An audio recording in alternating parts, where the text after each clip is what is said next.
Thiago levou a sério quando o Ariovaldo falou que tem que ser formal, né? E ele esqueceu a gente em algum lugar.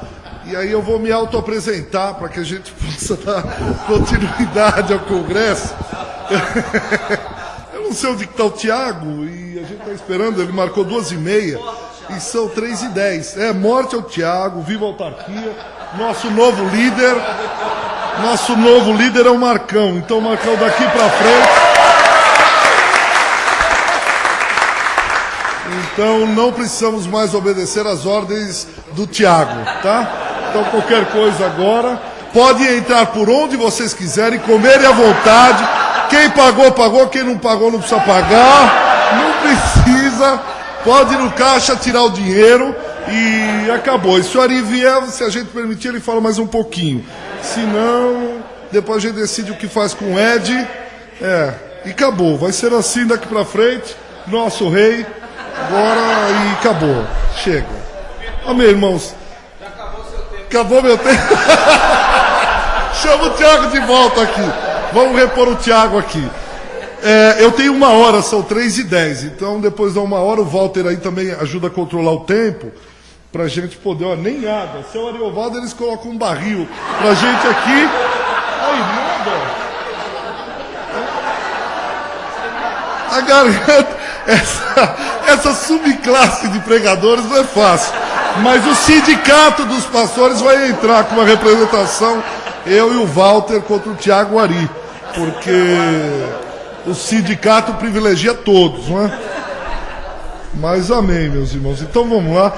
Deixa eu me apresentar. Eu sou Ricardo Bitum, sou pastor, sou professor também lá na Universidade Presbiteriana Mackenzie. E saudação ao meu querido professor, né, o Wilton, o reverendo Wilton. E o Ari pediu para que eu falasse um pouco sobre a crise neopentecostal. Então é alguma coisa que eu estudo desde a década de 90. Eu fiz o meu mestrado e o meu doutorado em cima dos pentecostais, porque eu sou pentecostal desde que me converti com 18 para 19 anos, e o pessoal pergunta na universidade, mas você é pentecostal mesmo? Eu disse, sou, aquele nervoso que baba, se joga no chão, bate a cabeça na parede, aí eles ficam olhando assim, de ser verdade, isso quando o culto não está no fogo, porque já teve período que a gente cuspia e o fogo sai, fogo, labareda, a gente vai para vigília, é assim mesmo. Nós somos assim, escolhendo, eles não acreditam muito, mas eu sou pentecostal, apesar do pessoal não acreditar. O pastor Jonathan foi pregar domingo na igreja, ele disse, nossa, vocês são uma igreja batista, gostosa. Então eu disse, batista, pastor? Vocês são batista. Você vê, falar que você vai para o sindicato que o pessoal chega. É só falar que você vai para o sindicato, o pessoal já começa a se mexer, né? Patrão tem medo do operário. É assim mesmo. O sindicato é forte. E é maracujá. Se não for maracujá, fico forte aqui, Fala do sindicato ainda com Lula na presidência, matou, né? O pessoal, não, calma, é pelego. Pode ver que é pelega. É pelega, mas vamos lá. Então eu creio que é isso, né? Vou falar um pouquinho daquilo que é muito próximo. Me converti com 18 para 19 anos e o pentecostalismo está na veia. Não tem como deixar, né? Então eu queria falar um pouquinho sobre isso. Mas eu queria orar antes. Baixa a cabeça, fecha os olhos. Pai, eu agradeço ao Senhor em nome de Jesus por essa oportunidade. Eu creio que essa oportunidade veio dos céus. E eu agradeço pelos irmãos que estão aqui reunidos nessa tarde, e eu peço que o Senhor possa me usar do jeito, da maneira que o Senhor gosta e faz, e eu peço que o Senhor fale essa tua gente, pois é teu povo, foi o Senhor que morreu por eles, o Senhor que tem lutado por eles, então o Senhor sabe como falar com cada ovelha do teu aprisco. Por isso fala, Senhor, e que eu não seja um empecilho.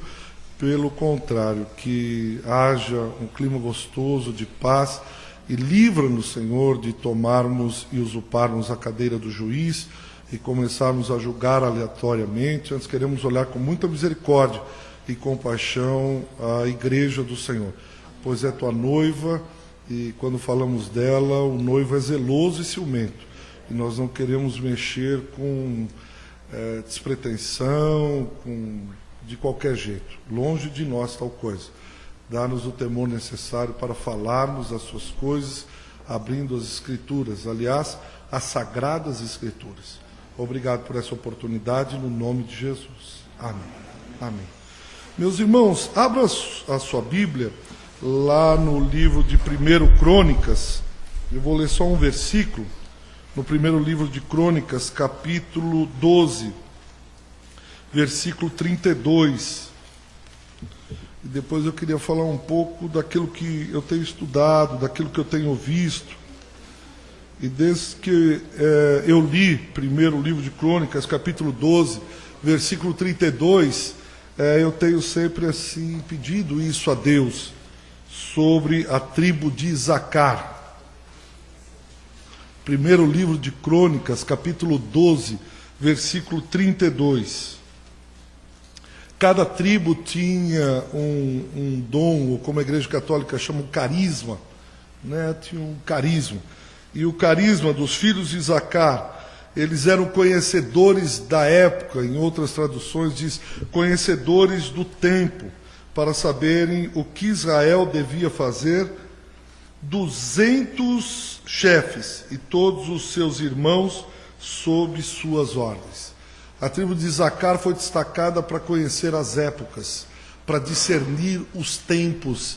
Eles olhavam e diziam, olha, esse tempo está assim, ou esse tempo está assado, Israel tem que ir para cá. Olha, eles tinham esse discernimento, essa sabedoria da parte de Deus. E quando que eu lembro da sabedoria, como nós precisamos que os filhos de Isacar nos ajudem no momento que a igreja está vivendo, não é? Que conheçam, discernam com sabedoria. E quando eu penso em sabedoria, logo eu penso em Salomão, e a sabedoria que eu quero falar um pouquinho assim, do trabalho que eu vou expor, é a sabedoria como de Salomão, mas uma sabedoria como está lá no livro de 1 Reis, capítulo 3, quando duas prostitutas chegam até o trono, e lá ele dá aquela sábia decisão, elas estão brigando, durante a noite uma prostituta roubou o filho da outra porque o seu filho morrera, e ela ludibriou, enganou, e vamos para a justiça, e foram para o rei. E aí Salomão olha e diz, vamos fazer o seguinte, corta no meio. E uma prostituta disse, não faça isso, não faça isso. Aí Salomão diz, dá o filho para ela, porque o filho é dela e tal.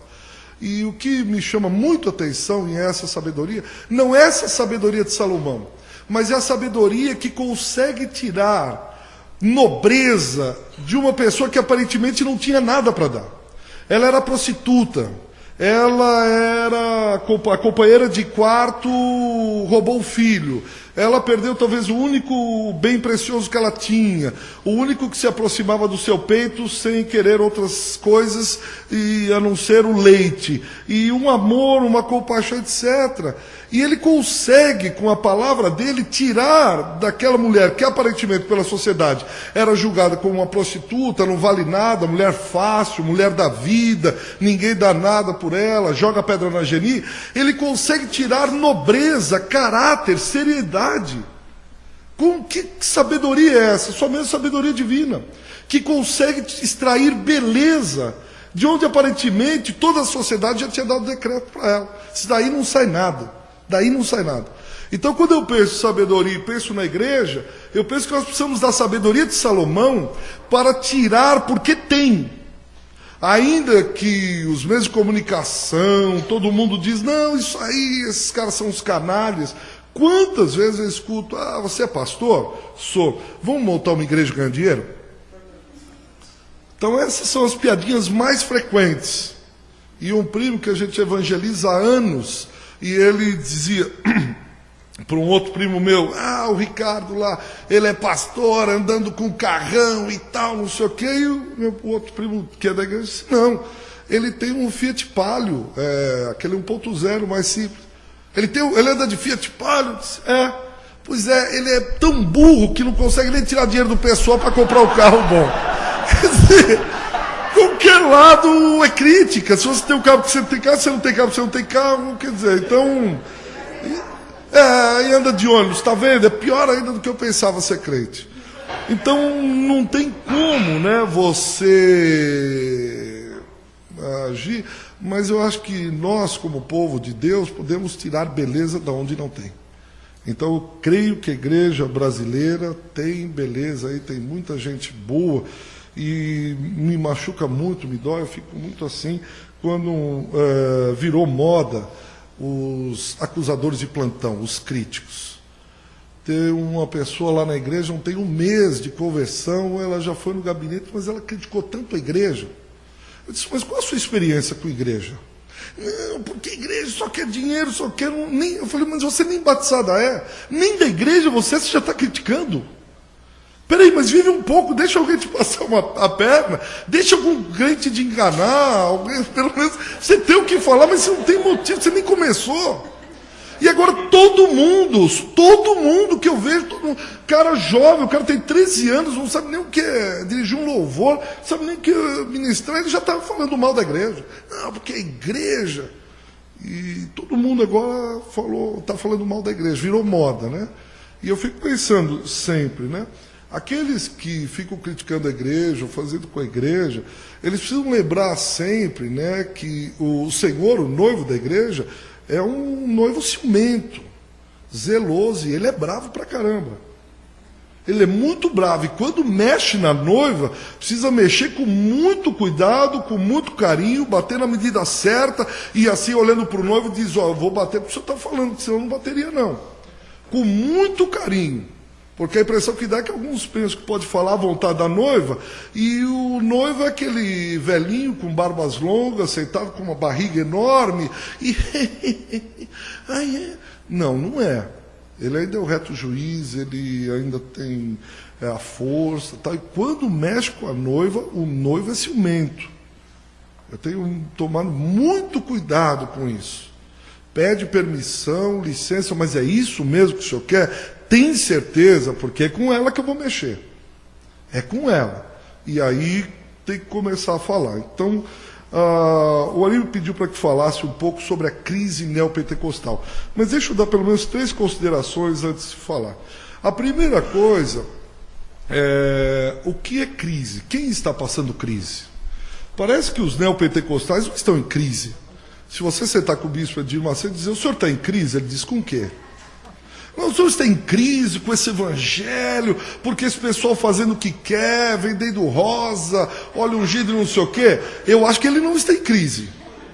Quem está em crise é um outro grupo, que diz que eles estão em crise, mas a crise não é neopentecostal. A crise é daqueles que não são neopentecostal. Porque os neopentecostais estão indo muito bem, obrigado. Pergunta se o RR, agora que está fechando mais um canal de TV, se ele está com problema. Pergunta para o apóstolo Valdomiro, que fechou com a Bandeirantes o mês passado, na rede, no 21, 22 horas de programação ininterruptas. Pergunta se ele está em crise. Não tem crise. Pergunta, domingo passado, a Mundial do Poder de Deus, tinham 35 mil pessoas lá. Logo no coisa da igreja, tá tudo, as coisas estão indo. Ele já está quase que no Brasil inteiro, agora está indo para a África, quer ir para Portugal. Hoje a Universal do Reino de Deus é a maior multinacional que nós temos no Brasil. Até 98, 99, a Universal tinha uma holding, contratou uma administradora extremamente competente e coordenava a holding da Universal, eram mais de 50 e poucas empresas, com banco, corretora de valores, e um monte de fábrica, de empresas. Está indo muito bem, os negócios vão bem, obrigado. E conversei com um amigo a semana passada, e ele disse que eu estava um dia antes no gabinete do Bispo Macedo, e ele batia, um dia antes da compra da Record, ele batia na mesa e disse, se Deus não nos der a Record amanhã, eu paro de pregar esse evangelho. E ele disse, mas bispo, e o dinheiro? Ele disse, não me interessa. Meu Deus é o Deus do ouro, com aquele dedo assim, meu Deus é o Deus do ouro e da prata. Se Deus não me der, disse que ele ficava loucamente batendo assim na mesa do escritório dele, Deus vai nos dar, senão eu não prego esse evangelho. Ele falou, esse amigo falou para mim, eu saí do gabinete pastoral dele, lá do escritório, no dia seguinte ele estava com 57 milhões comprando a Record. Mas onde ele vai parar? Ele falou, o sonho dele, desde que eu converso com ele, é comprar a Globo. Ele quer e ele diz que não sossegue enquanto Deus não der a Globo. Então você vai dizer, você está em crise, os negócios vão mal, né? Rapaz, como é que está o dinheiro aí e tal? E está indo bem. Então, primeiro, de quem que é a crise? Segundo, o que é neopentecostal? Neopentecostal é aquele negócio que todo mundo fala, mas ninguém sabe exatamente o que significa. Porque neopentecostal é alguma coisa que foi dada na academia. É alguma coisa da universidade. Vocês sabem que no Brasil, quando vieram os antropólogos franceses, como Roger Bastide, que começou junto com Lévi-Strauss, passou um período, aí que formou a sociologia francesa na Universidade de São Paulo, muitas das coisas, eles eram antropólogos, e principalmente Roger Bastide estudava as religiões afro, candomblé e a umbanda, que é bem brasileira, bem sincrética. Muitas das coisas que a religião afro faz, foi cunhado o termo na academia. Muito pai de santo ia e bebia na academia para depois levar para o terreiro.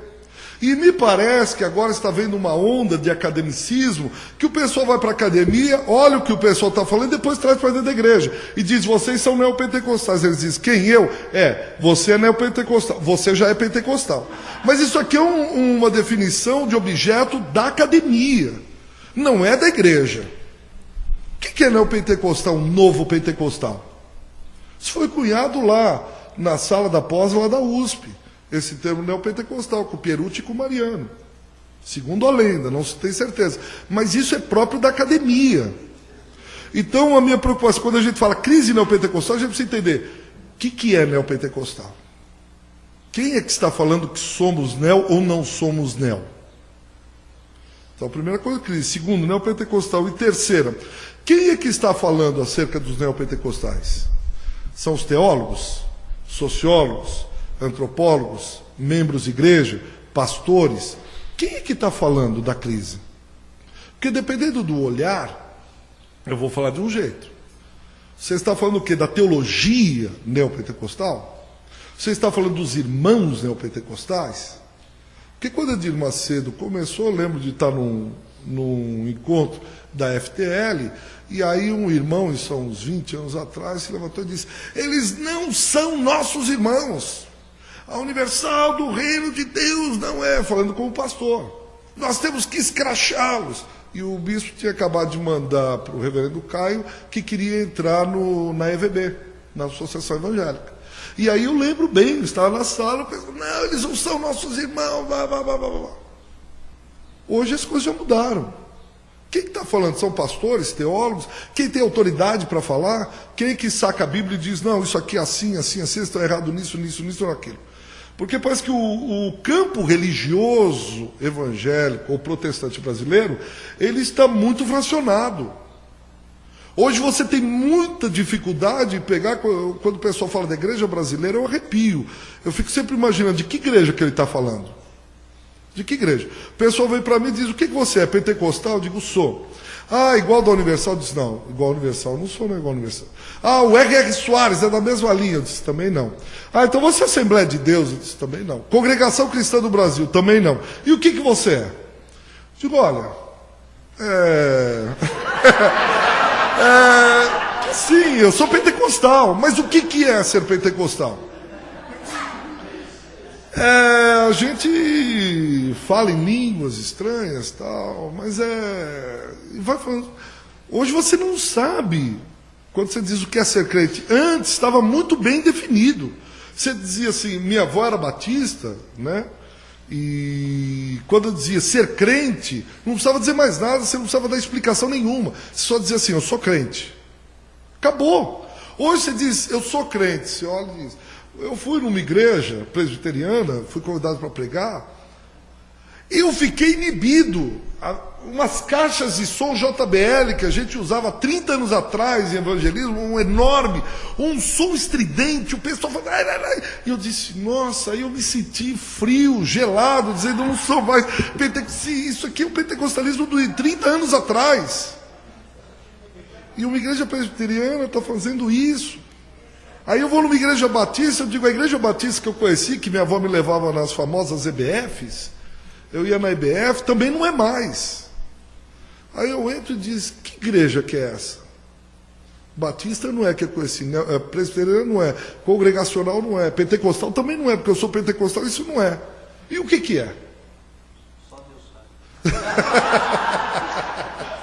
Tenho dúvidas, eu acho que ele coça a cabeça assim e diz, caramba, essa daí eu também nem eu sei. Teve um pastor pentecostal pregando, ele disse, não, mas quando eu fico, Jesus é o Suriandas de Deus. Então ele continuou, e no final, o pastor me diz uma coisa, por exemplo, o que é o Surianda de Deus? Ele disse assim, olha irmão, quando eu estou cheio do Espírito, o Espírito me usa com palavras que nem eu entendo.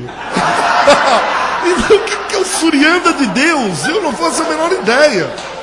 Então eu acho que Deus também olha para ele e diz assim, por que você falou que eu sou o Surianda? Ele disse, Senhor, o Senhor mandou, eu falei, eu mandei? Eu disse, você tem certeza? Você ouviu isso? Então são coisas, são igrejas assim que a gente fala, esse é isso, aquilo. Então a gente tem que tomar bastante cuidado para entender o que é neopentecostal, o que é crise, de quem é a crise, quem está falando, etc, etc, para a gente poder arriscar algum palpite. Porque senão a gente fica igual o papagaio no navio de pirata, repetindo o que o pessoal está falando, a academia vai dando tom, e aí o pessoal diz, isso, eles são assim, eles são assim, eles são assim, e a gente acaba entrando e achando que são assim. E talvez não seja assim como a gente pensa. Então, para trabalhar isso, eu queria rapidamente, eu falei com o Tiago, se eu pudesse deixar aí uns 10, 15 minutos, como eu sou professor, para pergunta, né?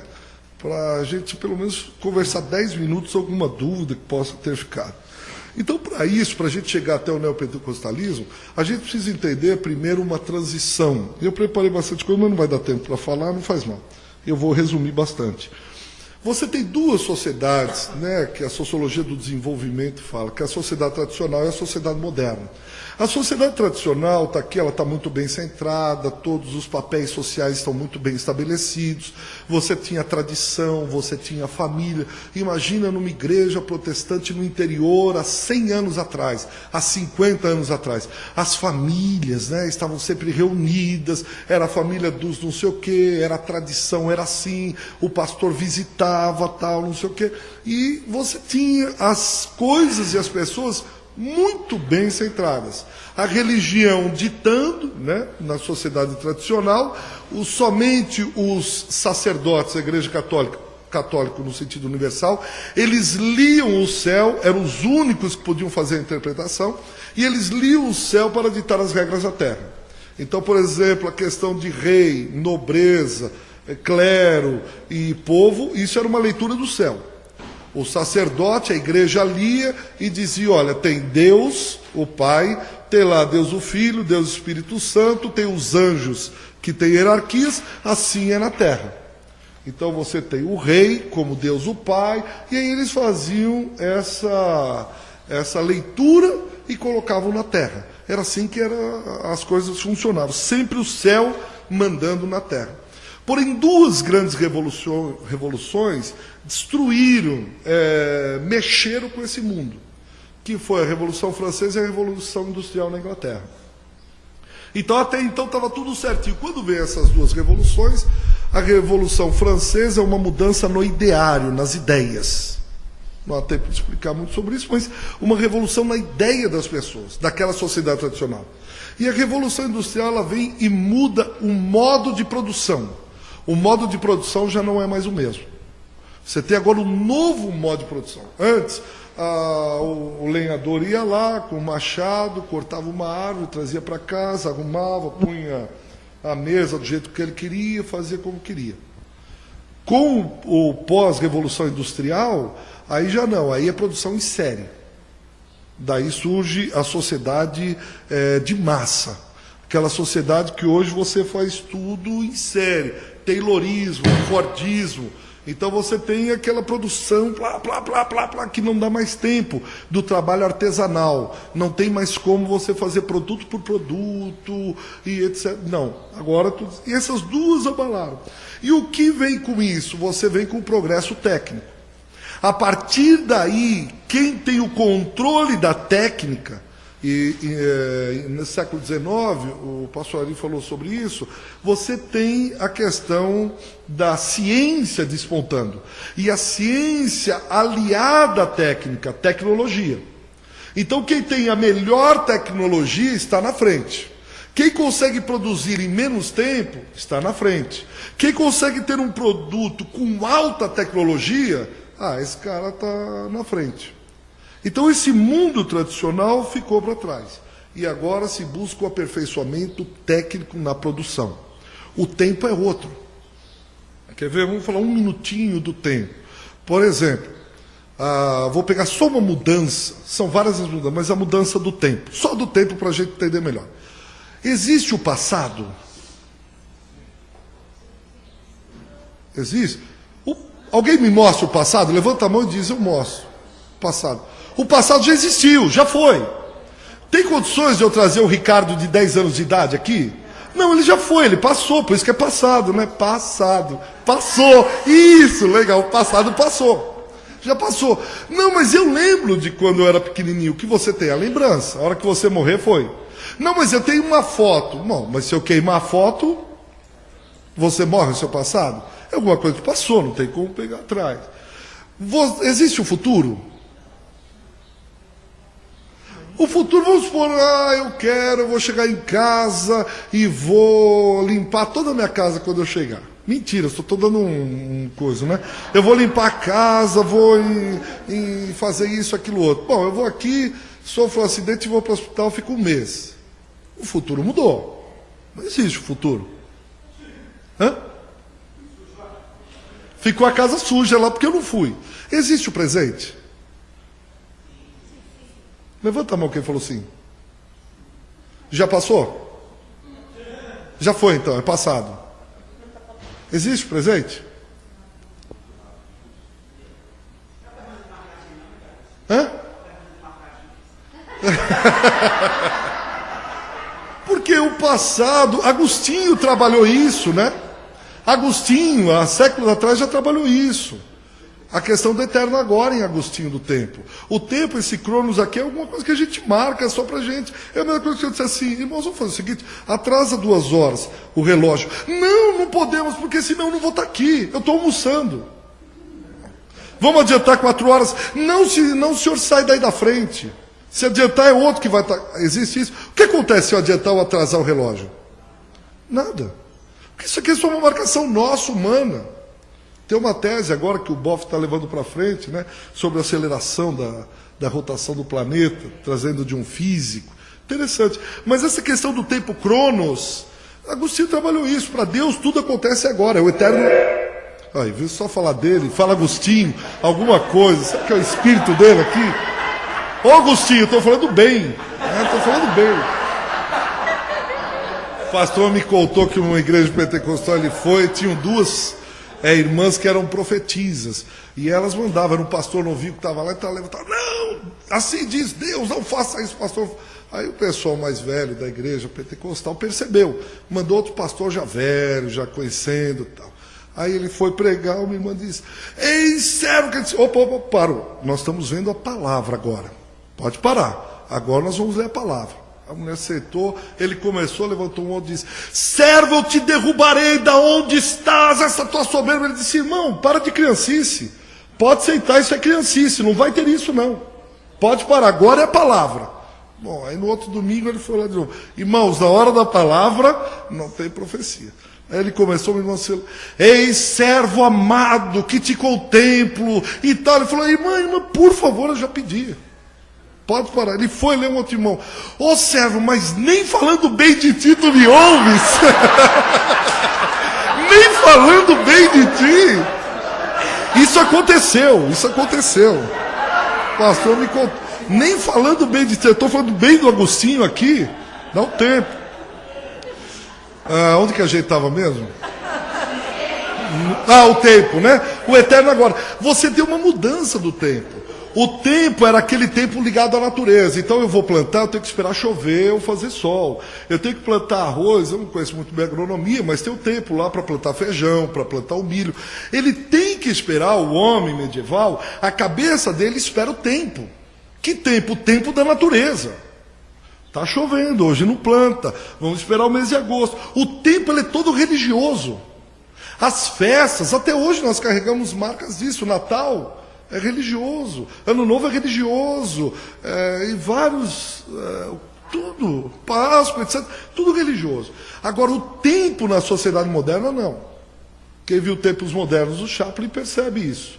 O tempo agora é aquele negócio assim, ó. O tempo é dinâmico. Agnes Heller tem um livro falando um pouco sobre isso. É esse tempo dinâmico. É o tempo do já agora. É a Xuxa, ela vai da televisão. Tanto que você tem dificuldade ainda com o flanelógrafo lá com as crianças. Ela fica assistindo a Xuxa ou aqueles programas, Pokémon, sei lá o que passa, e pá, de repente ela pega uma senhora na igreja, com o flanelógrafo. Destoa o tempo, porque o tempo moderno é outro. É o tempo. Então a concepção de tempo mudou completamente. Hoje o tempo é o tempo do relógio. Vocês nunca perceberam a ditadura do relógio? Levanta a mão quem não tem relógio aqui. Nem no celular? Nem no celular. Quando você liga o carro, o rádio, você viu que aparece relógio? Alguns carros mais bonitos assim já vem com relógio. Você vai ligar o micro-ondas, o que tem lá? Relógio. Na televisão, no vídeo, no DVD, relógio de quarto, relógio de cozinha, relógio. O que é isso? Por que o relógio ele tomou todo no nosso tempo moderno? Porque é o tempo da fábrica. Você vai na rua, tem relógio. É a ditadura do relógio. Por quê? Porque tempo é dinheiro, tempo é produção, é técnica. Eu preciso estar com o tempo constantemente na minha cabeça. Que horas que eu tenho que acabar de falar? Daqui um pouco, daqui sei lá quanto tempo. Eu termino. Porque eu estou com o relógio na minha cabeça. Isso muda o culto. O culto pentecostal ele é dinâmico. O culto pentecostal entendeu a questão do tempo e da urbanização. A igreja abria de quarta e de domingo. Não, quarta é culto de doutrina ou de oração, e domingo nós temos o sábado de ensaio do coral, quando muito. A igreja pentecostal olhou e disse, não, na cidade tem culto de manhã, de tarde, de noite, de madrugada, e tem gente, a igreja tem que estar aberta o dia inteiro. Porque o tempo é outro, não é o tempo lá do... Tanto que você pega as igrejas neopentecostais, Universal do Reino de Deus, Internacional da Graça de Deus, não dão certo no interior. As históricas dão certo no interior. Cresce mais. Por quê? Porque as neopentecostais entenderam a cidade. Culto tem que ser todo dia, porque a cidade de São Paulo não para. Tem guarda noturno, que só pode ir de manhã. Eu fui num velório no cemitério do Morumbi. Aí eu chego lá, tal, a dona lá do cemitério, que coordenava, ela falou, olha, a senhora é pastor, disse, eu vim fazer aqui, me pediram, eu vim fazer o culto fúnebre, ela é irmã de uma irmã da igreja, tal, é que já está chegando outro pastor, o senhor se importa? Eu disse, não, fique à vontade. Aí eu ia começar, chegou esse pastor, disse, está tudo bem, disse, tudo bem. Aí depois acabou a cerimônia, eu fui conversar com ele. Eu disse, tudo bem, o senhor era parente? Não. O senhor conhecia alguém da família? Não.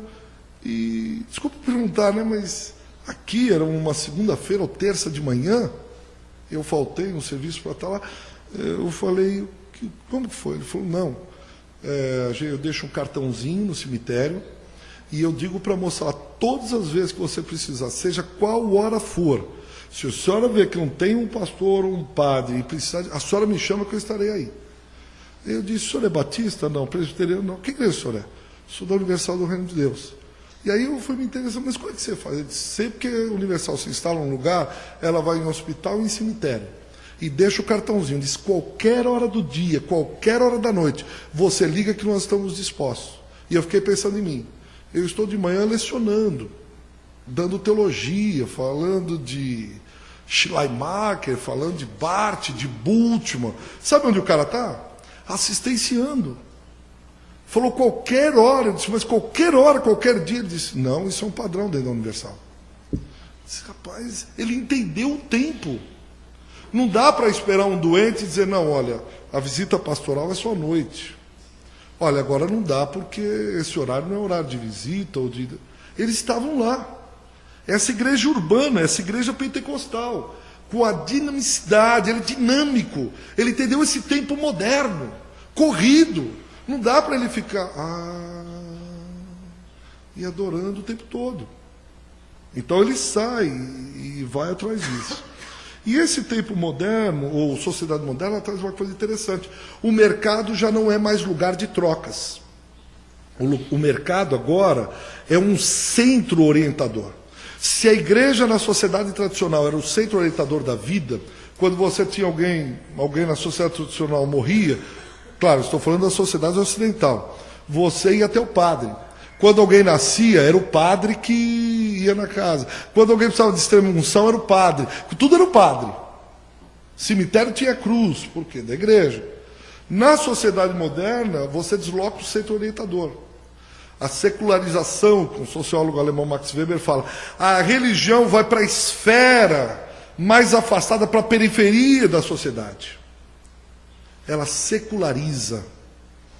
Então, paradigma, modernização, secularização. Agora ela é secular. Ela é mais uma opção dentro da sociedade. Ela não orienta mais nada. Quem orienta agora é o mercado. Por exemplo, se você é pai, o seu filho vem e diz assim para você: olha, pai, eu estudei, o senhor investiu muito em mim, não investi? Investi, meu filho. Nossa, o senhor pagou muita grana, não pagou? Paguei. Nossa, o senhor fez isso? Fiz.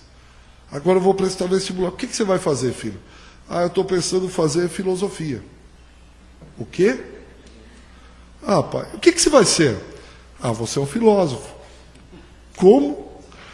Pai, você é um filósofo. Você quer acabar comigo. Para isso que eu investi tanto. E tem medicina, tem engenharia, você pode ser um advogado. Por que os cursos da Universidade de Direito, Medicina principalmente, Engenharia, são tão concorridos? Ricardo, claro, eles querem salvar vidas, cuidar de pessoas, por isso que a medicina é um dom natural do ser humano. E por que os cursos de direito estão lotados? Porque o povo brasileiro quer justiça. O povo brasileiro quer justiça. E por que o pessoal da sociologia, filosofia, letras, pedagogia, é aquele meia dúzia de gato pingado? Por quê? Quem é que está dando o tom, a vocação? Quem é que diz o que o jovem vai fazer? Eu trabalho há mais de 10 anos com universitários. E quando eu os chamo no canto, conversando, eu digo: professor, eu só estou fazendo isso aqui porque minha mãe me obrigou. Eu odeio direito. Eu não vejo a hora de terminar, eu quero fazer teatro. Mas minha mãe e meu pai dizem que vão me tirar o carro, não me dão mais mesada, e dizem que vão fazer força para terminar o meu... Falam para mim. Um outro jovem ali, ele tinha uma habilidade com música. Ele era um poeta, ele disse, mas minha mãe disse que vai... Ele falou, minha mãe vai tirar o meu carango. E meu pai disse que se eu não terminar o curso de Direito, ele vai tirar o meu carango e não vai me dar mais mesada. O que o pai está pensando? Então o mercado, ele toma uma dimensão enorme. Quando o Ari falou aqui sobre a igreja, vamos fazer se tem dinheiro ou não tenha dúvida. Quem tem dado as regras, quem tem dado as orientações, é o mercado. Franz Rinklamer tem um livro sobre isso, sobre o sacrifício moderno. O sacrifício hoje é o grande Deus mercado. Ele dá o tom, ele diz o que fazer, ele diz quando fazer. E ele vai tomando, não sei se você já prestou atenção nisso, ele vai tomando na sociedade moderna dimensões divinas, aspectos, atributos divinos. Você já ouviu, por exemplo, alguém assim, olha, cuidado, você vai ver, Steve, cuidado que o mercado está nervoso. O mercado está instável. Mas o mercado fica nervoso? Olha, o mercado está turbulento. Ele começa a ter atributos de uma pessoa, pessoal.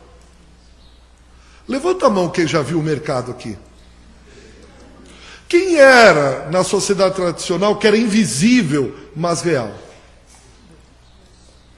Adam Smith fala, a mão invisível do mercado. Quem é que tinha a mão invisível? Era Deus. Hoje quem tem a mão invisível? Cuidado, o mercado não está bom. Eu vou fazer pedagogia. O mercado não está dando nada. Vou fazer agronomia, engenharia de petróleo. O mercado está bom. Faz que o mercado está bom. Quem é o mercado que se fala tanto nele? E o mercado imobiliário nos Estados Unidos agora, os bancos precisam tomar cuidado. Olha, é melhor não fazer isso porque o mercado não está bom. Mas quem é o mercado? Quem é esse que vocaciona os jovens? Quem que é esse que fica instável, nervoso? Eu já ouvi gente dizer, o mercado não perdoa. Toma cuidado com o que você vai fazer. Se for entrar por aí, o mercado está para isso. De repente ele tomou parte da nossa vida. Esse tipo de música não tem mercado. Já ouviu isso? Oh, mas essa música... esse tipo de pregação... Estava começando a igreja, a nossa igreja vai devagarzinho, ela anda devagar a beça. Aí um outro pastor encontrei, disse, como está a tua igreja? Eu disse, olha, lotada, culto de domingo deve ter umas 40 pessoas. Disse, como assim? Quantos anos? Eu disse, já tem uns 4, 5 anos. Eu vou ensinar você como trabalhar a igreja. Eu vou ensinar você a crescer a igreja, porque o mercado tem que ter gente assim. Eu fiquei escutando. Será que vai sair daí, né? E ele veio dar técnicas. Que técnicas? Essas técnicas. E o mercado, ele tem uma contradição. Porque essa contradição do mercado moderno, em que você fala que vai incluir todos. Agora, com a modernidade, todos podem, é a lei da oferta e da procura. Você pode produzir à vontade, você tem liberdade para produzir o que você quiser. Você tem liberdade para fazer o que você quiser. Você pode, quer plantar chuchu agora? Planta. Por quê? Porque você vai agora, abriu-se a possibilidade de você ter coisas, de você consumir coisas. Mas ele não fala que nem todos podem consumir. Por exemplo, quantos empregados hoje tem funcionários, tem a Volkswagen do Brasil? Chuta o número aí. 10 mil? Vamos supor 10 mil. Quantos são do staff, da diretoria, lá do topo? 50? Por 50? Tem como eu dizer para os 10 mil que eles nunca vão chegar aos 50? Está claro? Alguém tem dúvida que esses 10 mil ninguém vai chegar aos 50? Não vão chegar. Mas eu tenho que dizer que ele pode crescer, eu tenho que dizer que ele pode ir, eu tenho que dizer que ele pode conseguir, que ele vai conquistar, que não sei o quê, papapá. Vai estudando, vai fazendo que você chega. Só que nem todos vão chegar. Porque o cume é limitado para alguns. Bom, os pentecostais olharam isso, ou um grupo de pentecostais. Disse, bom, pelo aperfeiçoamento técnico, pode ser um caminho para chegar. Mas existe uma outra técnica, a técnica religiosa. E para que eles pudessem alcançar esse topo que a gente está vendo, eles tiveram que reelaborar sua teologia. Através de 2 veios, de 2 canais. Um foi a teologia da prosperidade, que começa lá no início do século XX, com o Kenneth Hagin, ou Hagin. Então eles tiveram que mudar a sua teologia. A primeira é a prosperidade. Por quê? Eu quero chegar ao paraíso do consumo. Eu quero chegar ao paraíso da modernidade, que é o consumo. Eu quero consumir. Cara, mas não tem, o mercado não tem para todo mundo. O que eu faço? Vem aqui para a igreja. Porque agora Deus quer que você seja rico. Deus quer que você seja próspero. Tem um deles que diz assim, olha, se você tem um folheto, vou ler, resumir. Se você tem dores, insônia, perturbações, má sorte no amor, desânimo, obesidade... O que você tiver, venha até nós. Nós temos a solução para você, de uma das igrejas. Então eles começam e vão dizendo assim, muitos cristãos nascidos de novo e cheios do Espírito vivem num baixo nível de vida, vencidos pelo diabo. Por quê? Pois o diabo, a depressão, a opressão, demônio, enfermidade e tudo mais que prove do diabo está dominando tanto cristãos e até mesmo a igreja. E nós temos a solução para livrar você dele. E o R.R. Soares tem um livro que ele diz, o cristão deve gozar de saúde plena. Nós, como cristãos, não precisamos sofrer reveses financeiros. Não precisamos ser cativos da pobreza ou da enfermidade. Deus proverá cura e prosperidade para os seus filhos, se eles obedecerem aos seus mandamentos. Deus quer que seus filhos tenham o melhor de tudo. Saúde e prosperidade no Brasil. Eles vêm e dizem, olha, você pode chegar ao paraíso agora. Você pode consumir agora. E aí começa a elaborar, você tem que determinar, você tem que exigir, você tem que dar 3 pulinhos, fazer isso e aquilo outro. Ele diz assim: uma grande revolução está correndo no meio do povo de Deus. Antigamente era ensinado que uma pessoa, para agradar a Deus, deveria ser pobre e passar privações. Hoje há milhares de filhos de Deus que estão começando a tomar posse da herança que temos em Cristo Jesus. Por todos os lados vemos pessoas contar os mais lindos testemunhos de prosperidade. Se você ousar crer em Deus e assumir a sua posição na palavra de Deus, determinando a sua prosperidade, assim será. O nome de Jesus. As bênçãos que enriquecem, do R.R. Soares. Um outro pastor escreveu assim: chega de comer frango só aos domingos. Chega de dormir com cobertor velho e rasgado. Chega de usar dentadura colada com durepox. Chega de usar roupas rasgadas e furadas. Chega de carro fundindo o motor. Chega de escova de dente estralhaçada. Chega de casa sem acabamento e com goteira. Chega de comprar quilinhos de mantimento. Chega de guardar o melhor e usar o pior. Chega de televisão preto e branco. Chega de cheque sem fundo em nome protestado. Chega de agiota. Chega de gerente de banco, fogão velho, geladeira velha, cama quebrada, colchão remendado, dívidas, telefone, água e luz cortada. Chega de reformar coisa velha. Chega de pedir fiado e pagar aluguel. Chega de receber salário mínimo. Comece agora a desejar com fé o melhor. Engravide-se do melhor. As promessas vão se cumprir pelo desejo do nosso coração. De acordo com os nossos ideais, devemos reivindicar com fé todos os dias o melhor dessa terra. Andar com Deus atrai prosperidade e sucesso. Jeová Jiré transforma o deserto de Si num poderoso shopping center, suprindo no mínimo detalhe todas as nossas necessidades.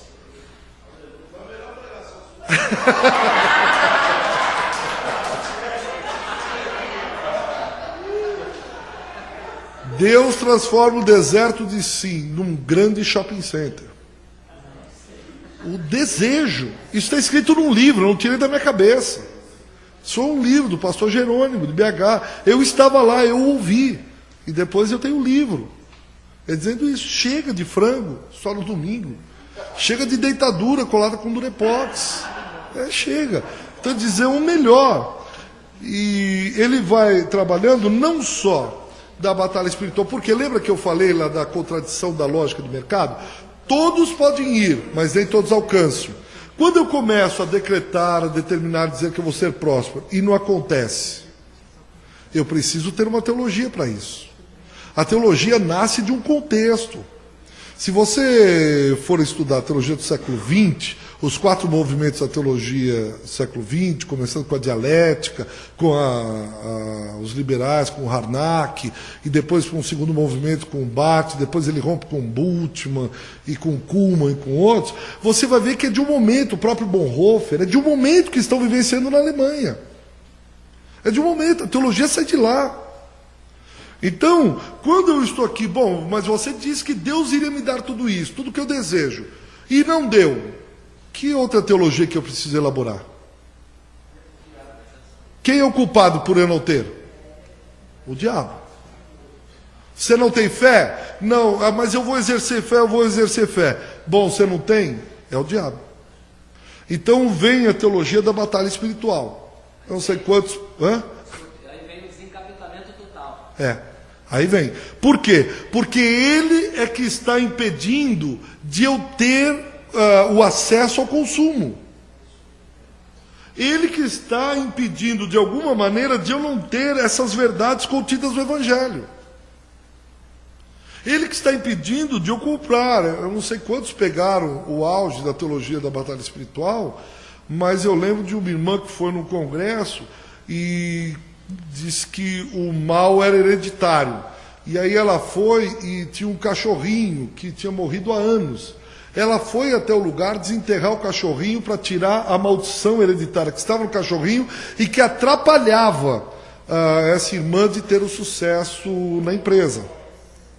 Ela foi lá e fez isso.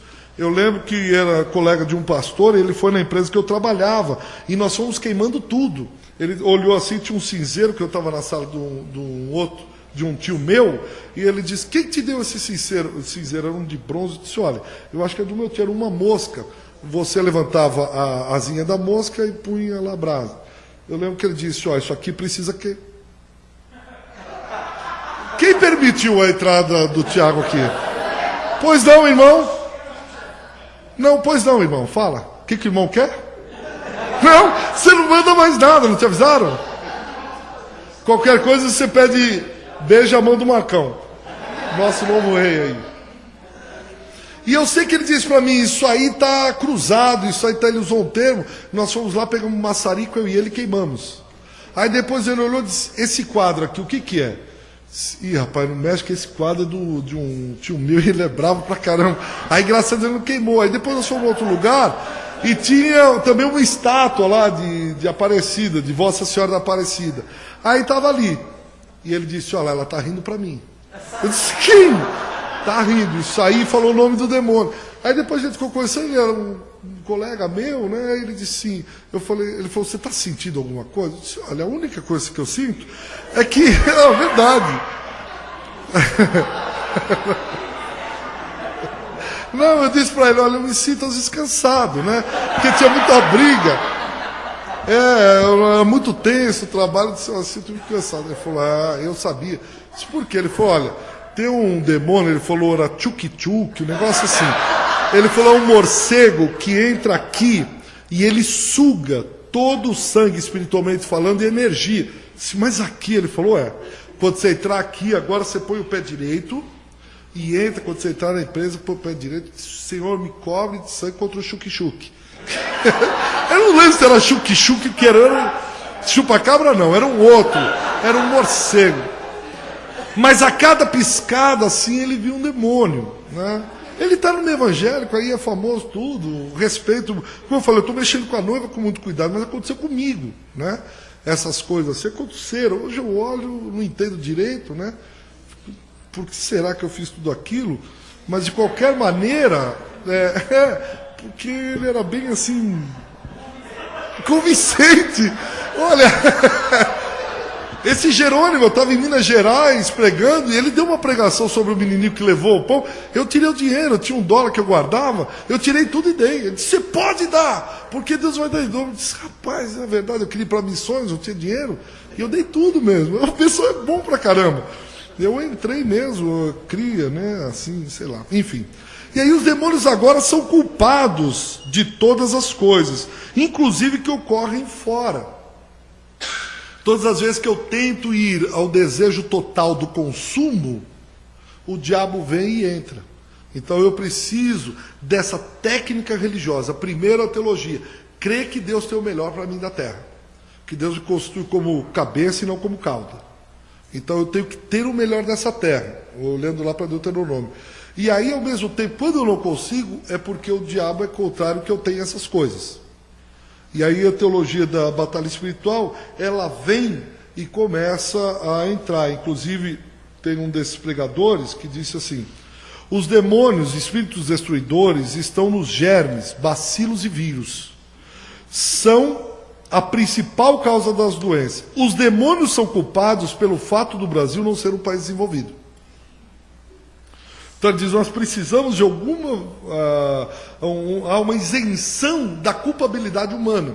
Então não é um empresário desonesto, não é a corrupção que o valha. O homem não tem mais responsabilidade porque o diabo é que me obrigou a fazer isso. O diabo é que levou esses homens a corromperem, etc, etc. Corrupção, pobreza, miséria, mentira, etc. Ele diz, nós herdamos isso tudo dos nossos avós e bisavós.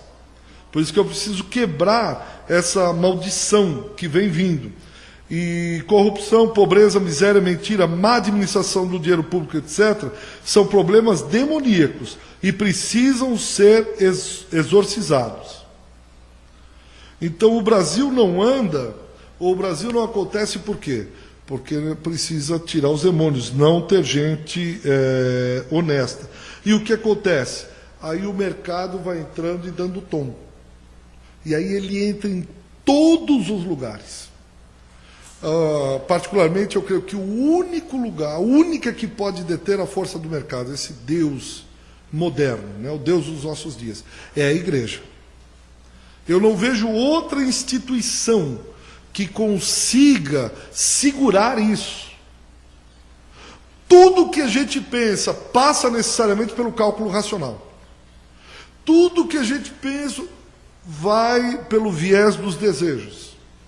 E aí começam, principalmente os neopentecostais, a elaborarem técnicas religiosas. De que maneira? Olha, você traga a rosa de Saron. Você vem aqui, nós vamos ungir a rosa, você leva para a tua casa e ela vai atrair todos os fluidos negativos. Como a Universal faz, a Mundial do Poder de Deus está fazendo, a Internacional da Graça está fazendo. Olha, nós vamos levar os pedidos para tal lugar. Olha, nós vamos agora distribuir, um dos cultos eles deram a pedrinha de Davi. Quando vê o problema, que você vê que a empresa está mal, você põe a pedrinha de Davi e começa. Eu vou matar você, gigante, demônio e tal, e põe de novo na bolsa. E aí no final do mês você vai trazer uma oferta para cá. Então eles vão trabalhando. Eu estou trabalhando há uns 2 anos com um pastor de uma igreja dessas, e ele se converteu com 16 para 17 anos, era drogado, entrou na igreja e ficou até com 20 e poucos. E ele era o segundo homem depois do pastor, de uma igreja grande, enorme. Aí ele contando para mim uma das coisas, ele disse, o pastor estava lá e ninguém sabia o que ia acontecer. Ele na hora pegava, o cara era um gênio. Aí ele chegou e disse, olha, e a igreja está assim devagar, semana que vem nós vamos ter a unção do lambari da cabeça vermelha. Do sangue do lambari da cabeça vermelha. Venham aqui que nós vamos ungir. A igreja ficou, ele pode vir, porque o sangue do lambari da cabeça vermelha não falha. E semana que vem eu vou estar ungindo todos vocês, vocês vão levar o vidro com o sangue do lambari da cabeça vermelha e vai. Aí desceu do púlpito, foi lá e esse irmão terminou o culto e foi lá e disse, pastor, eu nunca ouvi falar do sangue do lambari da cabeça vermelha. Ele olhou e falou, larga a mão de ser bobo, rapaz. Pega um corante aí, põe alguma coisa vermelha, vão distribuir para o povo. O povo acredita nessas coisas. Eu já estou há 2 anos trabalhando com ele, e até hoje ele é arredio. Tudo ele olha e diz, não, é mais um. Olha, é mais um. Porque a técnica. Na outra, ele fazia uma outra técnica. Ele ia falando lá, eu falei, não precisa falar mais, não. Cheio de técnicas religiosas. Para quê? Para que eu possa chegar ao paraíso do consumo. Para que eu possa chegar à concretização dos desejos. O Evangelho não é para o céu, mas para a terra. O que acontece? A parousia cristã, a segunda vinda, não é mais no além. O paraíso não é mais o além. A teologia da prosperidade, juntamente com a teologia da batalha espiritual, ela traz a parousia, o reino, para agora. É para o aquém. Eu não tenho que esperar a segunda vinda de Cristo para reinar na terra. Eu posso reinar agora e já, é o aqui e agora, é o dinamismo do tempo moderno. Eu reino agora. Por que esperar Jesus voltar? Então há uma reformulação da utopia. Há uma reformulação da parousia ou parousia. O tempo é agora, o tempo é já. E você não tem mais a ética do trabalho como a ética da reforma era. Max Weber, na ética do protestante espírito do capitalismo, diz que você, de alguma forma, você se sentia vocacionado quando, através do trabalho, Deus lhe honrava.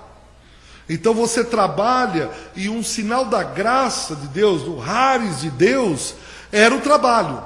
Então você tinha o protestante, ele era um homem trabalhador, honrado, tinha uma ética do trabalho, de honestidade de trabalho.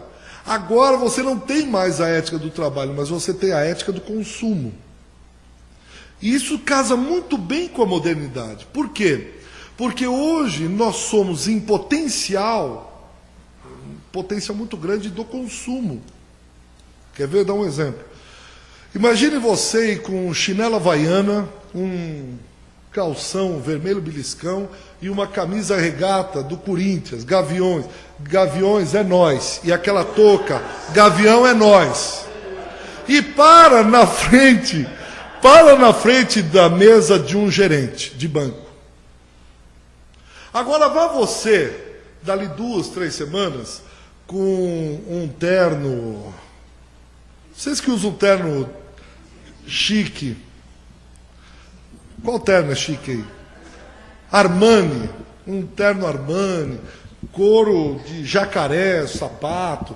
Um Rolex. E tal. E para na frente de uma Montblanc, né? Tem que ter uma Montblanc. Uma Montblanc e para na frente de um gerente. O tratamento não é igual. Qual é a diferença? Poder de consumo. Não, na igreja é igual, irmão. Que isso?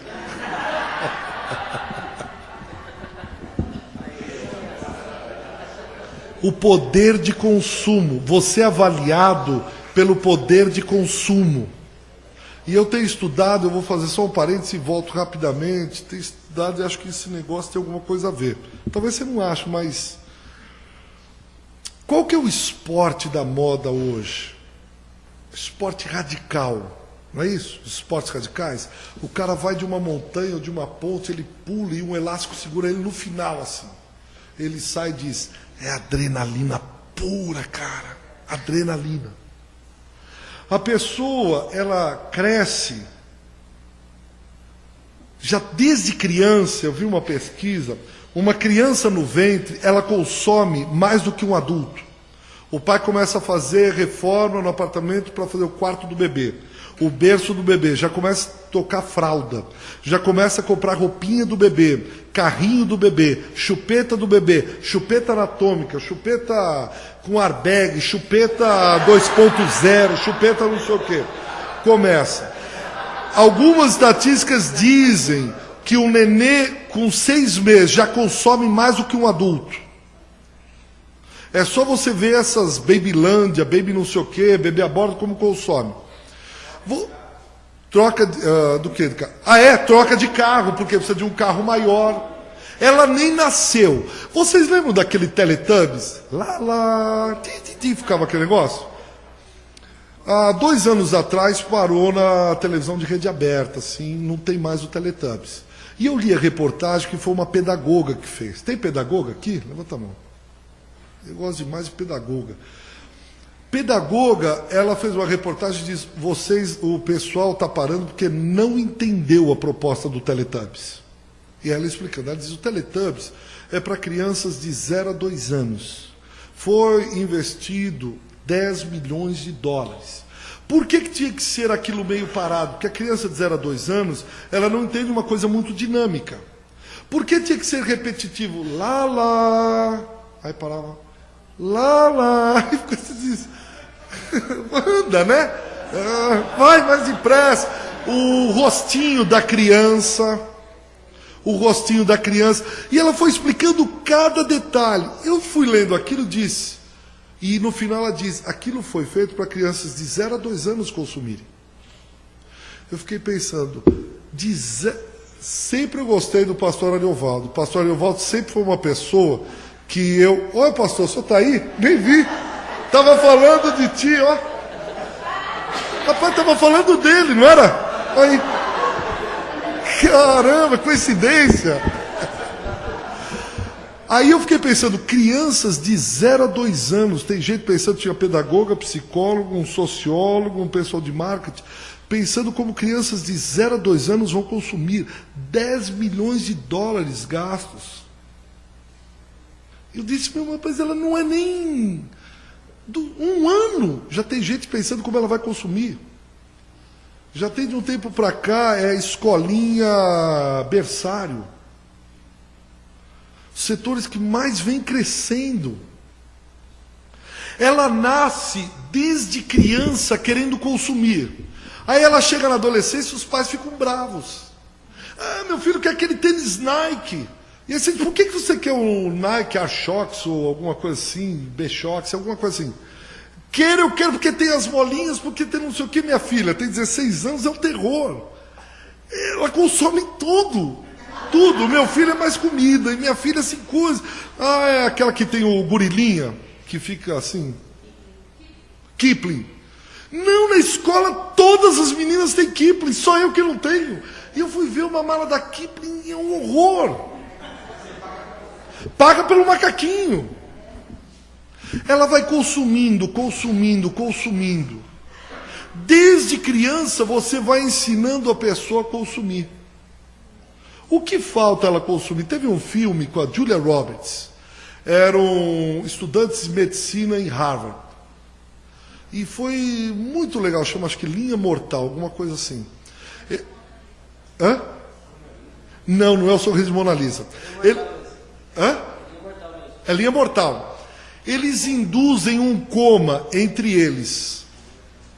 E eles vão fazendo de tal forma que a pessoa morre durante alguns segundos. Eles vão cronometrando numa casa abandonada. É fantástico. O que eles estão querendo consumir? Qual é a última coisa que alguém pode... Eu já consumi meninas, eu consumi o corpo de mulheres, eu consumi o corpo de homens, eu consumi roupas, eu consumi carro, eu consumi música, eu consumi tudo. O que falta eu consumir? A morte. O esporte radical é chegar no limite da morte. E essa Linha Mortal mostra que eles... Por quê? Tem um cara lá, um dos estudantes, ele é riquíssimo. O pai é riquíssimo. E ele é o que mais deseja consumir a morte. Uns anos atrás, o neto do dono da Ferrari, do conde lá não sei o quê, ele tentou suicídio, era um sociólogo, tentou suicídio 2 vezes. E ele tinha seguranças para não deixar. Numa vacilada, ele pegou um dos Ferraris e foi e se jogou no precipício na Itália. Acobertaram porque não seria legal falar isso, né? Mas ele não via a hora de morrer. Os esportes radicais, eu quero consumir adrenalina, porque a adrenalina é quando o corpo reage perto da morte. E eu vou querendo consumir. Só que agora nós estamos consumindo religião. Esse mercado moderno, eu quero consumir religião. Eu quero consumir pregação, eu quero consumir música, eu vou no consumo, eu quero consumir Deus. Eu quero chegar que é o pecado lá de Gênesis, da rebelião. Porque desde criança me ensinaram que eu tenho que consumir. Então vocês percebem como os jovens estão consumindo corpos? Ele pega uma menina hoje, ele fica, vai para um motel, dali 2 dias ele pega outra, e dali outro dia ele vai outra, ele quer consumir corpo. Não sei se vocês lembram, um filme, parece bobo, mas eu gosto muito de ficar filme, aí eu fico viajando, minha mulher e meus filhos ficam doidos comigo, mas eu fico 1 semana, 2, 1 mês pensando no filme. Pensando onde ele está chegando, onde ele quer chegar. E aquele, I want more brains. Eles voltam, a volta dos mortos-vivos. Eles querem consumir o quê? Cérebros. Marx diz isso, que a memória dos antepassados martela e esmiuça como um martelo na bigorna o cérebro dos vivos. Porque quem coordena os vivos são os mortos, a memória dos mortos. São eles que nos dizem, a gente fica assim, eu citei Marx, que já morreu, eu citei Weber, eu citei tantos outros que já morreram, o pensamento deles são vivos.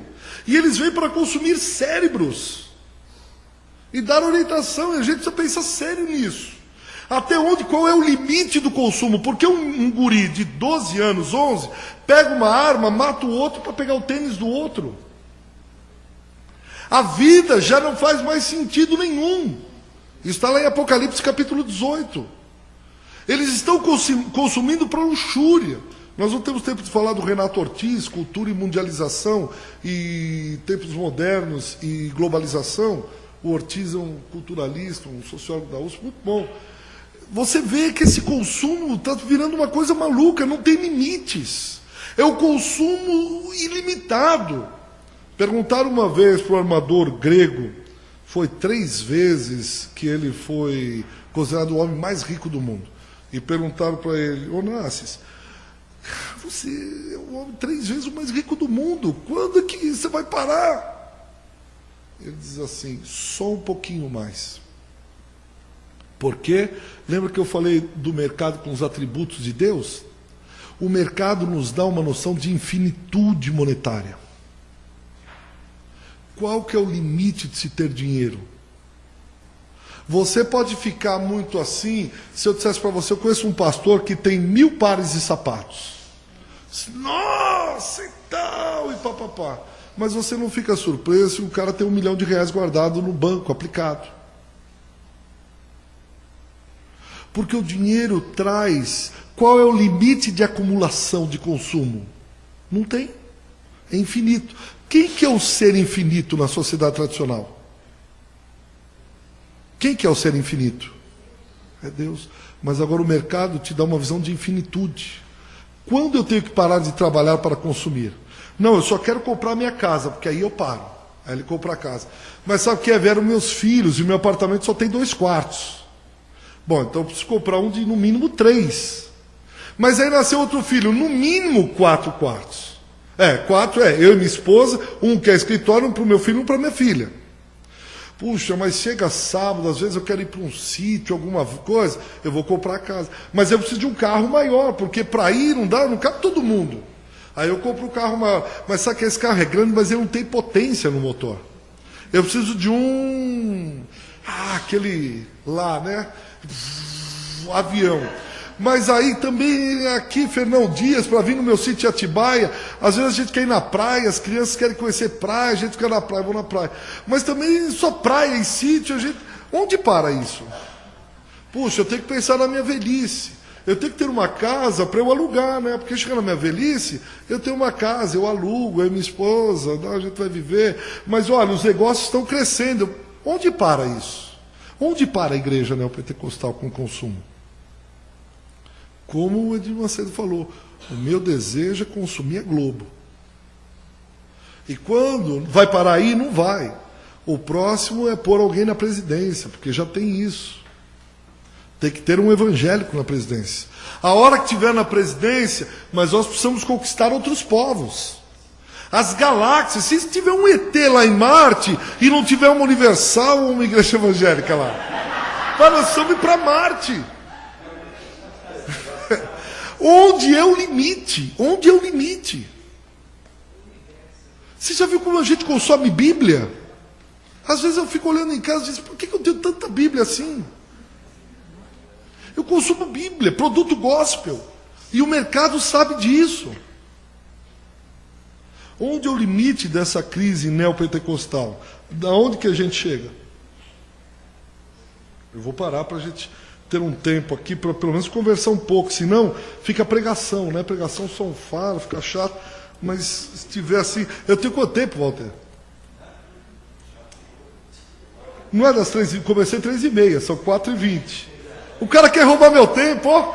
Rapaz, ele está com inveja, vamos exorcizar isso aí. Sai, espírito de inveja, sai. Está amarrado. O que você quer, rapaz? Pode ir embora, que agora eu dominei aqui. Está dominado, está tudo dominado, pode ir. Não, 3h30 eu comecei, que o senhor atrasou. Não atrasou não, imagina. Não, já foi, Walter? Desculpa, então vem, não, mas aqui é o Walter. Walter. Cara.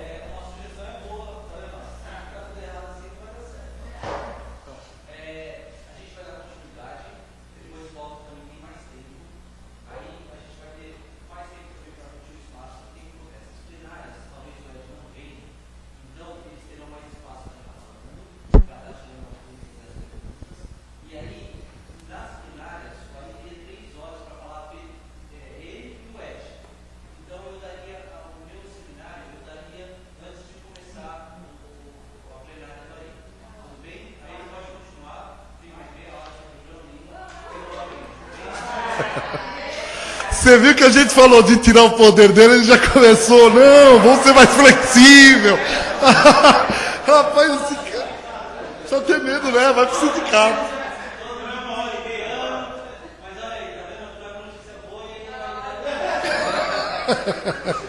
Falou em sindicato, o cara treme. Tua batata tá assando, viu? Não vem não. Então, mas vamos abrir um pouco, tem mais uns 20 minutos aqui para perguntas, porque é muita informação, né? E de repente a gente precisa dialogar um pouco, porque pode ser que alguém tenha uma outra visão do assunto, veja alguma coisa que a gente não está vendo. Espera aí.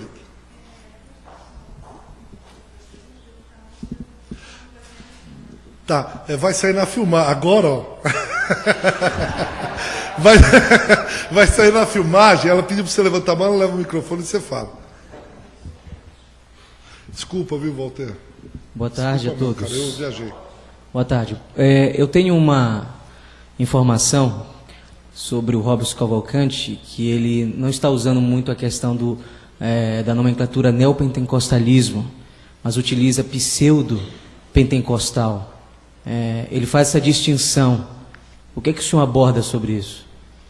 Concorda, discorda? Então, é possível? Mas tem que lembrar que o Pois não. Robson é alguém da academia. Ele é cientista político, né? Então ele é ao mesmo tempo da igreja, mas ele também é acadêmico. E esse termo, mesmo cunhado pseudo ou falso pentecostalismo, falso com relação ao quê? Veja, o corte é teológico. O corte é teológico. Então, com certeza, você está falando do lado teológico, além de ser acadêmico. Então, quando eu coloco e passo o corte, eu estou dizendo assim, olha, é um pseudo-cristianismo. Tá, mas você está falando de que lugar? Teologicamente? Então, vamos discutir teologicamente. Agora, qual é o termo a ser cunhado exatamente? Que eu acho que tem que surgir da igreja. Porque me parece que eu conheço alguns irmãos, e digo irmãos de boca cheia, que estão nessas igrejas. E acho que eles não estão servindo, mas eles estão enganados, eles estão assim, mas eles estão lá. E eles têm ortopraxia. Não só, se não tem ortodoxia, tem ortopraxia. E isso é inegável.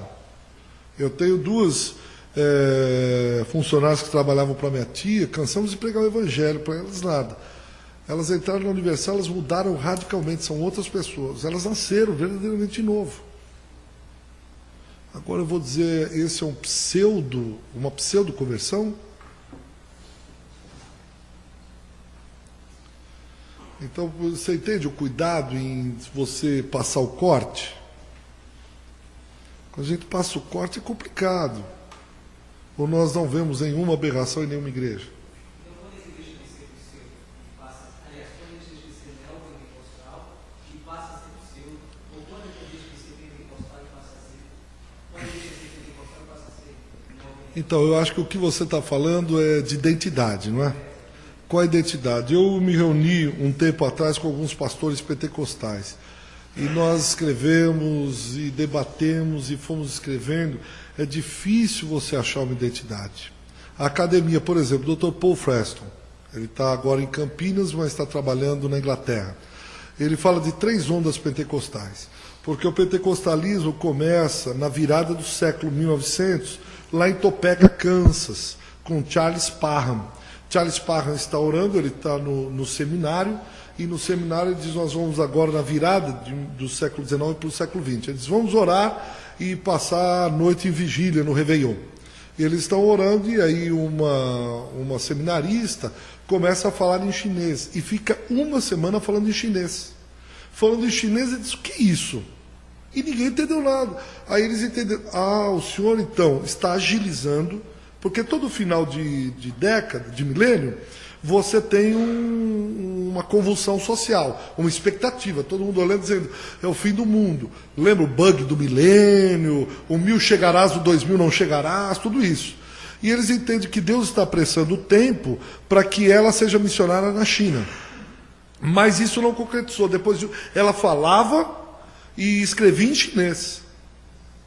Aí depois ela voltou e começou a falar inglês de novo. E aí começou outros seminaristas a serem batizados. E aí o Daniel Berg e o Gunnar Wingre, tem alguém da Assembleia de Deus? Aí, Daniel Berg e Gunnar Wingre, quando eles chegam aqui em 1911, chega à Assembleia de Deus lá no Pará, eles foram batizados, receberam o dom do Espírito Santo pelo Charles Parham. Não só eles, Luiz de Franciscon, que é a primeira igreja pentecostal no Brasil, é a Congregação Cristã do Brasil. O Luiz de Franciscon chega no Brasil em 1910, vai para o Paraná, depois vem para a região do Brás, em São Paulo. Vai para a Argentina, depois volta e instala junto com o Conde Francisco Matarazzo, que era o Conde Espina. E depois, o Seymour, que o Ari citou ontem, o Seymour é 1906, o William Seymour. Um negro, baixinho, sem um olho, barrigudinho, garçom. Ele passa pelo batismo, por essa experiência do batismo com o Espírito Santo, e vai na rua Azusa Street. Mas o movimento já está acontecendo. O movimento pentecostal já... E Azusa, às vezes a gente joga um glamour em Azusa, mas Azusa não demorou 3 meses. Que houve rachas para tudo quanto é canto. Houve uma supervalorização da mulher e do negro. Mas a questão racial é que vai dar origem à Assembleia de Deus. Porque vai rachar a Assembleia de Deus, que se forma, e a Igreja em Cristo. A Igreja em Cristo continua. Tanto que há 2 anos atrás, houve uma reunião nos Estados Unidos, a Igreja em Cristo pediram perdão um para o outro. Porque a Assembleia de Deus ficou com os brancos e a Igreja de Cristo com os negros. Sabe a questão do preconceito lá nos Estados Unidos. E aí vem, essa é a primeira onda. A segunda onda, na década de 50 e 60, que começam as igrejas nacionais. Brasil para Cristo e Deus é Amor, com o Davi Miranda. E a terceira, que vem com o Botwright lá, que é o movimento de tendas, cruzada, o movimento das cruzadas, que vai dar no Evangelho Quadrangular. Cada uma, a primeira enfatizava o batismo no Espírito Santo. A segunda onda já enfatiza a cura. E a terceira onda, que vem na década de 70 e 80, que é o Renascer Internacional da Graça e Renascer em Cristo. Renascer universal e internacional.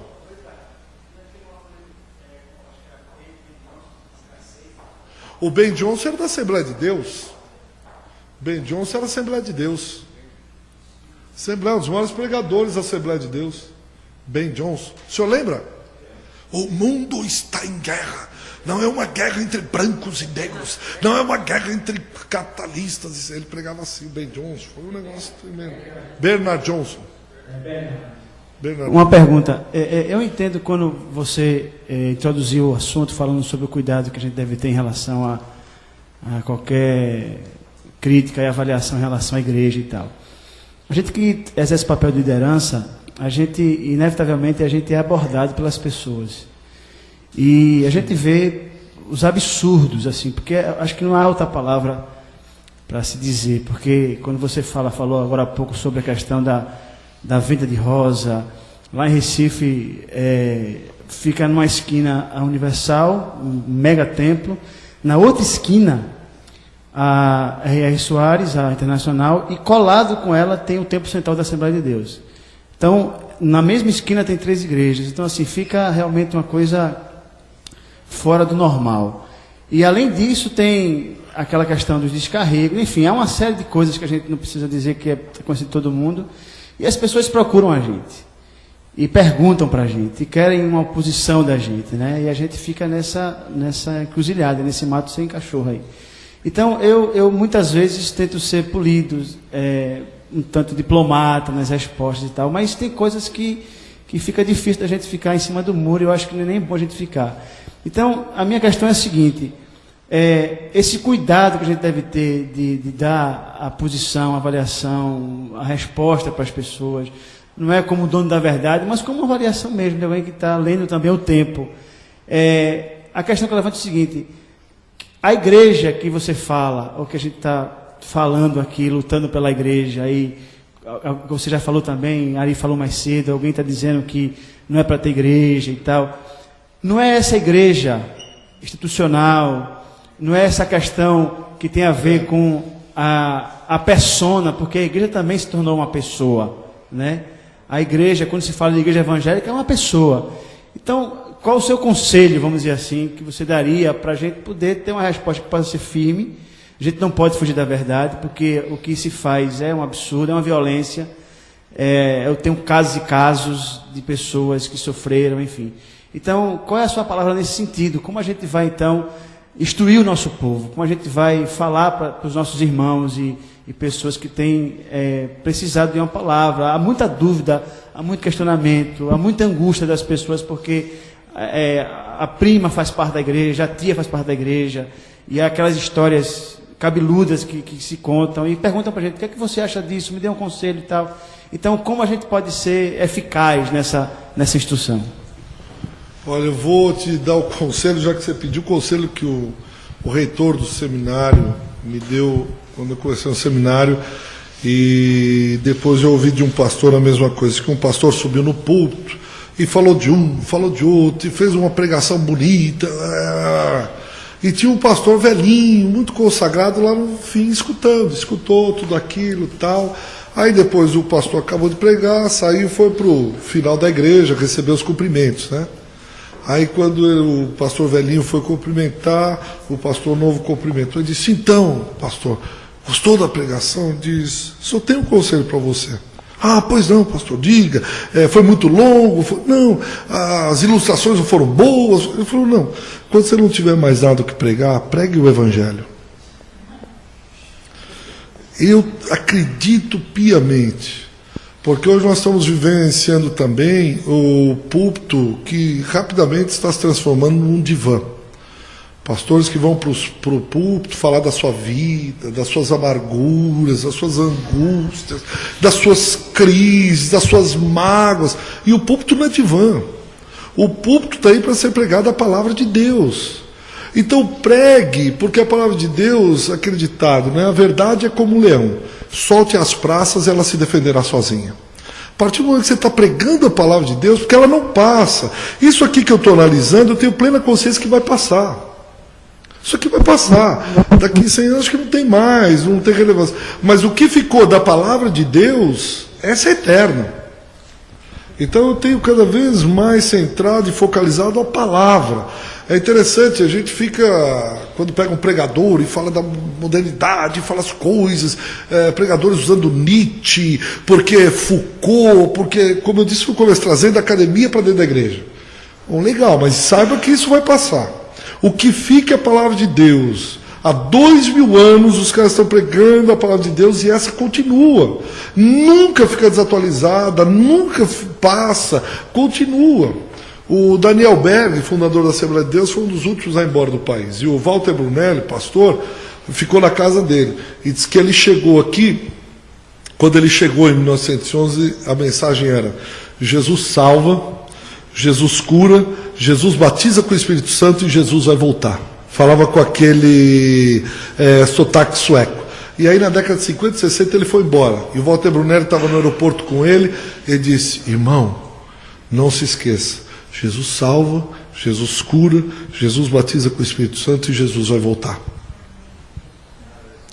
Domingo na igreja pregou o pastor Jonathan, lá do Vale da Benção. Sabe qual é a mensagem dele? Gênesis 49:10. O cetro não se herdará de Judá. Ele falou de Jesus, do começo ao fim.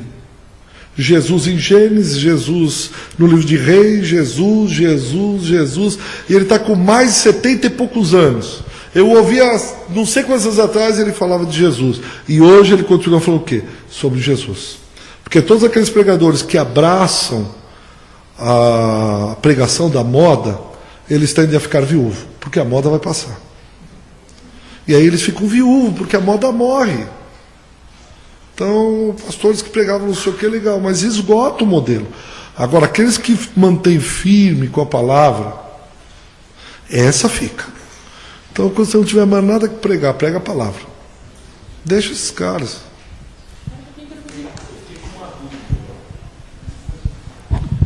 Eu fiquei com uma dúvida agora.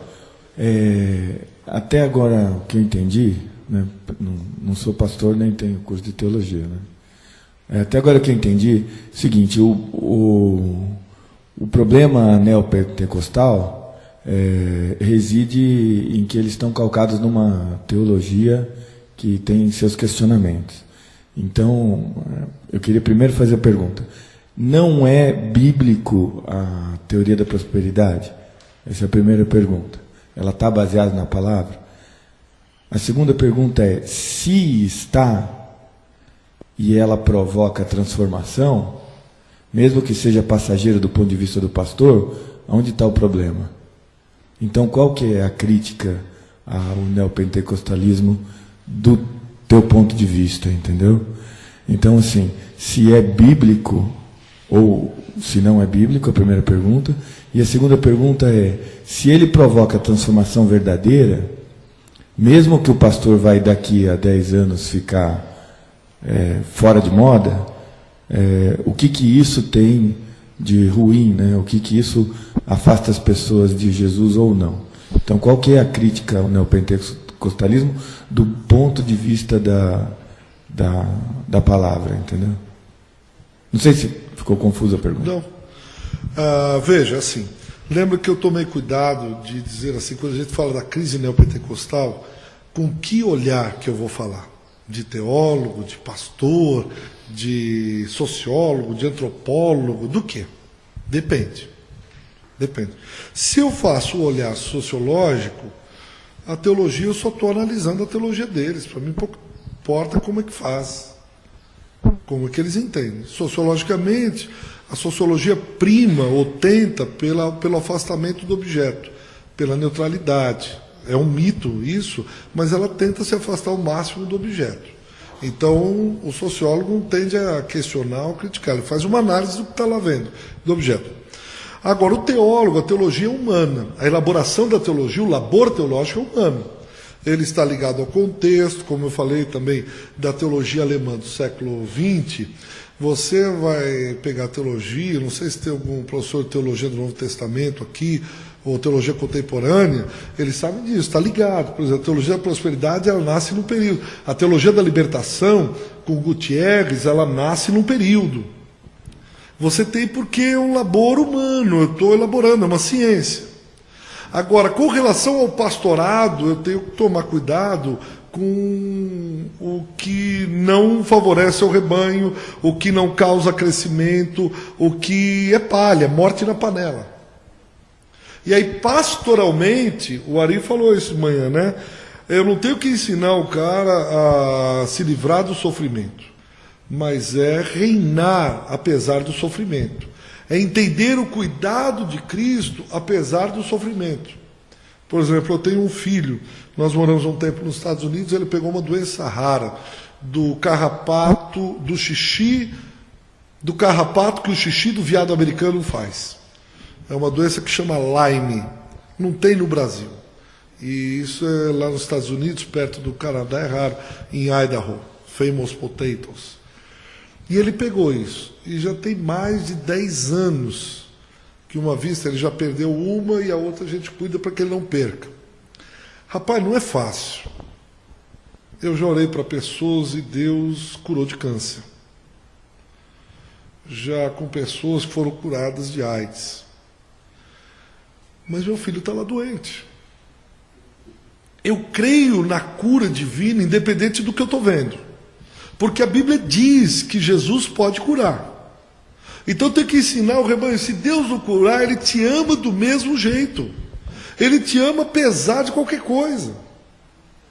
Então, pastoralmente, eu estou falando, eu tenho que ensinar o rebanho que ele não vai ser o cabeça sempre. Ele não vai ser o presidente da República. E você vê também essas situações da teologia da prosperidade, que elas são limítrofes. Por exemplo, eu não vi nenhum desses da teologia da prosperidade amarrar ou determinar o Fort Knox. Eles têm fé, mas a fé dele é dentro de um limite de razoabilidade. Eu não vi ninguém cercando e marchando em volta da Votorantim e diz, a Votorantim é do Senhor, a Votorantim é do Senhor. Tem um limite, né? Eles sabem até onde vão com a fé. Então você vê, tem um cálculo racional. Então, voltando, eu creio que Deus me ama, creio que Deus ama o meu filho, sofremos muito com isso. Mas eu acredito que Jesus é Senhor e se Ele quiser estalar os dedos, meu filho é curado. Mas por que Ele não quis? Já tomou injeção, já fez operação e tal. Ele deixa de ser Deus? Não, eu continuo louvando, agradecendo a Deus e estou levando a vida. Você entende? Pastoralmente. Agora, esse pessoal não. Por exemplo, teve uma mulher, não vou citar o nome, mas porque eu estava no começo da teologia da batalha espiritual, conheci o pessoal, ela ensinou as irmãs a não jogarem o absorvente no lixo, o absorvente com menstruação. Por quê? porque ela ensinou que tinha um demônio que se alimentava, pegava forças do sangue da menstruação das irmãs. Aí você tinha que jogar o absorvente dentro de um vaso sanitário. Caramba! É triste, tinha irmãzinha lá, cria nisso. Você entende? Vai entrando num limite que você diz... Porque, veja, a batalha espiritual ela tende ao infinito.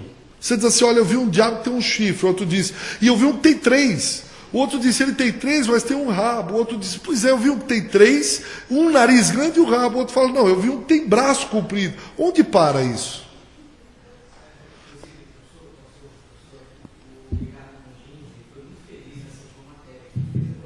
Por favor, use o microfone, senão a gente perde a gravação.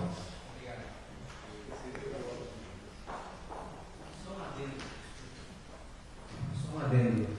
Ricardo Gundini foi muito feliz, inclusive, no último ultimato. Ele fala que a igreja, hoje, ela está vivendo uma espécie de alucinação gospel.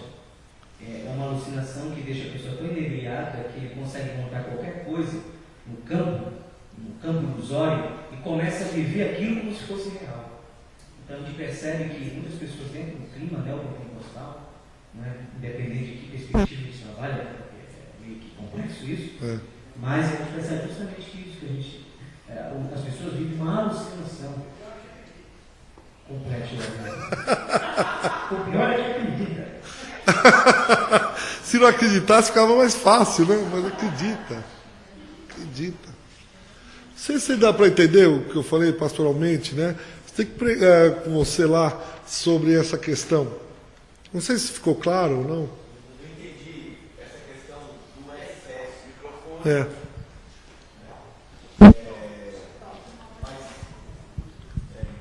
Eu consigo também ver que essa onda neopentecostal, ela ajuda as pessoas a darem os primeiros passos em direção a Jesus.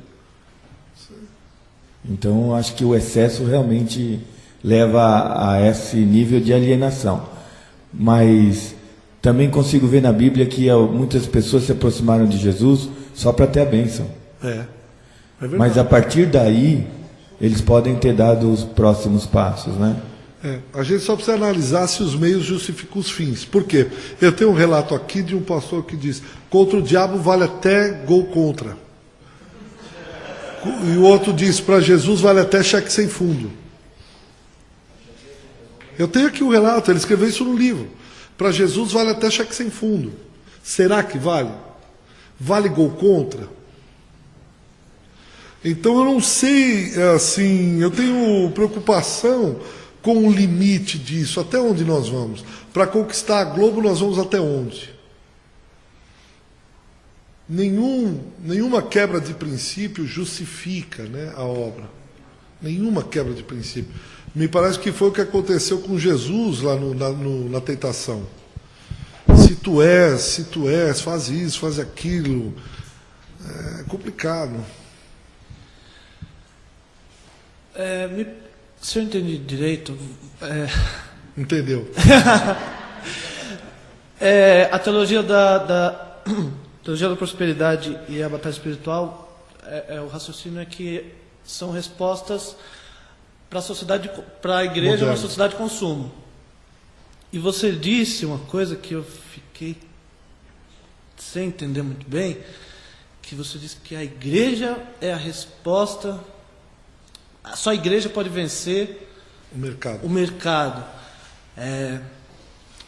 Eu me lembro dos marxistas dizendo que é o proletariado. Eu realmente fiquei sem entender o que quer dizer quem é essa igreja, o que é essa igreja que pode vencer o mercado e essa sociedade de consumo, e como é que isso acontece. Eu creio que a igreja, quando eu falo igreja, nesse sentido, é a igreja do Senhor, a noiva. Lutero faz uma distinção entre a igreja visível, né, e a igreja invisível, triunfante, militante. Por isso que até acho bom com o Ari, quando ele fala, né, que a igreja expulsou Jesus. Que igreja? A igreja é a instituição, tudo bem, até dá para entender, mas a noiva não. A noiva não expulsa o noivo. A noiva ama o noivo, né? A noiva quer estar perto do noivo. Ela não expulsa porque não tem nenhuma razão para expulsar. A igreja do Senhor, ela continua firme, ela não se divide, santa, e vai chegar. É essa aí que eu estou falando. É essa aí. Onde ela está? Não sei, porque ela é invisível.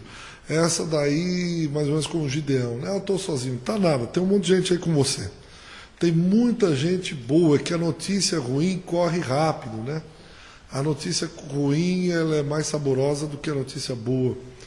Então, o pessoal fica preocupado em criticar pastores bastante críticos, né? Veementes.